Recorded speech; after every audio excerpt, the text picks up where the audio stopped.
Prior to 1872, this is what the Swiss rail network looked like. Perfectly populated in the north and the south of the country, yet weirdly deserted in the middle, which just happens to be where the Alps stood. Traveling from the north to the south required long maneuvers around the magnificent Alps. Scenic as it sounds, it was intensely time-consuming, and the journey could easily take over a day.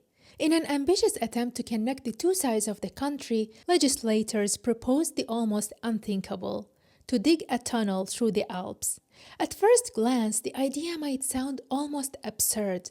How does one tunnel through mountains so high, so heavy, that the rocks themselves seem to press back? Had the planners known of the full extent of obstacles and dangers lying ahead, from unpredictable rock pressure zones to sudden water inrushes and flooding to deadly accidents and mass illness among workers, they might have never moved forward with the project. But it's exactly because the dangers and risks were hidden from them that they proceeded in what would retrospectively be considered naive. This is the principle Albert Hirschman famously termed the hiding hand, our tendency to undertake projects and risks we normally wouldn't if we knew in advance all the things that could go wrong. Hirschman came up with this principle after he closely observed dozens of large-scale development projects. But what's most interesting about it is that it doesn't only apply to big projects. It applies just as well to how human beings act in general. We like to imagine that we take on challenges because we are brave enough to face them. But Hirschman thinks that we do quite the opposite. We jump in because the task looks manageable, while the challenge is hidden, and only later discover what it truly demands. What makes this mechanism so psychologically persuasive is that it doesn't require us to be heroic right at the start. It requires only that we misjudge the nature of what we are doing, so that we present it to ourselves as more routine and more straightforward and within the scope of our current capabilities than it will turn out to be eventually.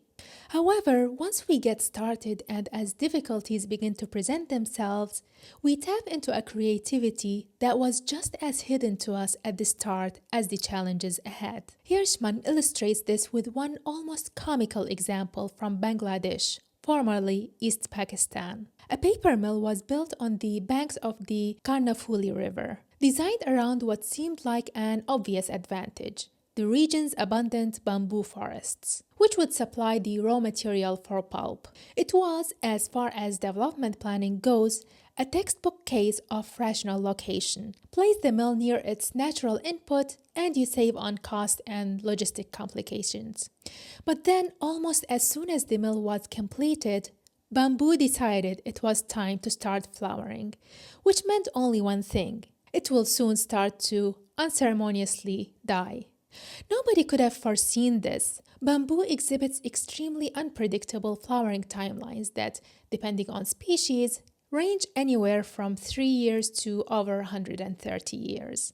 It relies on an internal genetic clock that doesn't reset, so even if you try to take a cutting from the original plant and start a new plant, it will still flower overnight when the hour is reached in the original plant, then immediately die, no matter where in the world it is.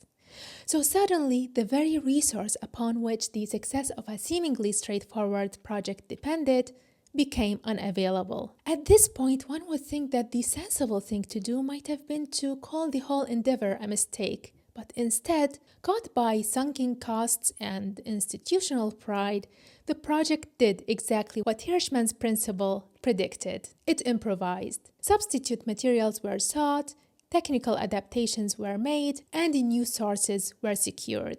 The crisis forced a kind of inventiveness that the original plan had not relied upon, and perhaps could have never even imagined.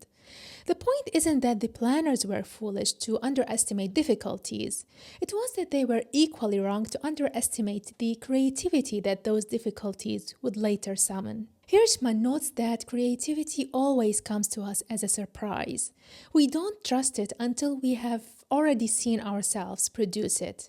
It's unpredictable, unlike plans based on data and careful calculation. But here is the thing, in order for this creativity to be invoked, enough time and effort and resources should already have been invested. For example, if difficulties were to present themselves early enough in the process, we are a lot more likely to abandon it. Of course, once success has been granted, we rarely tell the story of how we stumbled our way into it. We retell it as if we had known the difficulties all along and chosen to meet them with courage. While we can tolerate the idea that we have stumbled into shameful events like wars or fights, we find it almost unbearable to imagine that our grand achievements could have come about by stumbling into truth instead of walking towards it with prior insight. Hirschman makes an interesting observation. Linguistically, we even say that we fall into error, but we never say that we fall into truth. Error is imagined as the natural destination of a distracted mind, the place where you end up when you miss something or haven't tried enough.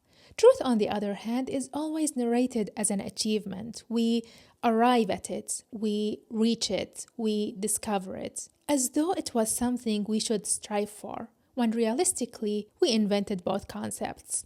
The hiding hand tells us that human progress and our best discoveries rarely happen by marching towards truth with perfect foresight, and far more often by being forced by our own miscalculations to invent a way forward. In other words, we do sometimes fall into truth. We just don't like to admit it. This also shapes our relationship to failure. We often view failure as an interruption to progress instead of what it actually is, one of its most fundamental foundations. It's what happens when our perfectly put together theory makes its first contact with the real world, and we realize that reality is far too complex to behave as predicted, and our model was incomplete. But because the model was incomplete, you are forced to revise it, sometimes by inventing something you would never had the imagination to invent under conditions of predictability. This is why the shame surrounding failure is so intellectually expensive, and perhaps this is nowhere better to be seen than in academic scientific research. Here is an environment that presents itself as being concerned with nothing more than the pursuit of truth. Yet, it often treats negative results as purely embarrassing. Experiments that don't work and failed hypotheses never get reported, and as a result, research groups elsewhere end up duplicating the same dead-end pathways for years. The scientific publishing ecosystem rewards a certain package, a clean arc from question to important conclusion, as though the scientist moved from question to conclusion in a straight line, guided by perfect logic rather than by trial and error, plus an embarrassing amount of luck. In reality, it plays out more like confusion, partial patterns, contradictions, multiple interpretations. We're not sure. But journals reward discoveries that can be packaged as perfectly coherent stories and breakthroughs. Breakthroughs generate citations, media attention, and ultimately profit. Researchers aren't rewarded for saying, "This didn't work," even though that may be the most valuable signal for that field. In that sense, the strong aversion to failure and its eventual systematic omission slows down knowledge itself. Not only that, the obsession with a clean story biases the facts and conceals big gaps in the work. Scientists waste precious time and resources not only repeating experiments that didn't work for others, but also trying to reproduce findings which were packaged differently than what they actually are. So the failure isn't merely that an experiment didn't work. The deeper failure is that the system is designed in such a way to treat these results as disposable. And this brings us back to Hirschman, because what is being disposed of here is not just data, but the very conditions under which creativity has a chance of being born.